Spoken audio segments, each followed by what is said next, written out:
Good morning Chanchalguda. చలో లేవండి లేవండి, అప్పుడే మీ జీవితంలో ఇంకో రోజు చాలైంది. మీ శిక్షలో మరో రోజును పూర్తి చేసుకున్నందుకు ఆనందపడండి. ఖైదీ నంబర్ 420 గారికి మా తరపున పుట్టినరోజు శుభాకాంక్షలు. అలాగే ఖైదీ నంబర్ 840 గారికి పెళ్లి రోజు శుభాకాంక్షలు. అందరు లేచారా? యోగా క్లాస్కి వెళ్ళే వాళ్ళు యోగా క్లాస్కి వెళ్ళండి, ఎక్సర్సైజులు చేసే వాళ్ళు ఎక్సర్సైజులు చేయండి.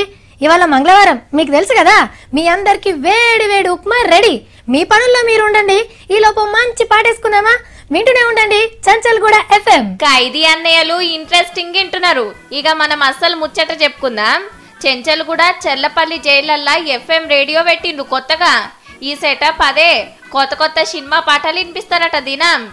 ఎవ్వలర్రలాళ్ళున్నా మంచిగా వినబడేటట్టు మైకులు ఫిట్టింగ్ చేస్తురు. సినిమా పాటలే కాదు, పొద్దుగాల ఎన్ని గంటలకు లేవాలి, యోగా ఎట్లా చేయాలో, ఎవలేం పని చేయాలి, ఫెరల్ బెయిలస్ వంటి ముచ్చట్లు కూడా FM రేడియోలోనే చెప్తారట ఆఫీసర్లు. ఉత్తగా మైకులో చెప్పుడు కంటే రేడియోలో చెప్తే జనంత ఖుషి అవుతారు కదా ఖైదీలు. ఎక్కువగా న్యూస్ కూడా ఉంటుంది, సాంగ్స్ కూడా ఉంటాయి. FM రేడియోనే కాదుల్లో టీవీలు కూడా పెట్టిండ్రు మనోళ్ళ కోసం. ఇక జైల్లో కూడా సరిపోని వినోదం దొరికినట్టే. నేరాలు ఘోరాలు చేసి జైలుకొచ్చిన వాళ్ళని మారుస్తందుకు గీ తీర్ల కష్టపడుతున్నట్టు. ఆల్రెడీ సన్న బియ్యం బువ్వ పెడుతుండ్రు, కమ్మటి కూరలు వడ్డిస్తుర్రు, యోగా నేర్పిస్తుర్రు. ఇప్పుడు ఎంటర్టైన్మెంట్. అబ్బా, బయట జీవితం కంటే జైలు జీవితమే మంచిగున్నది అని అనుకోగలరు. జర చూసుకోండి సార్లు.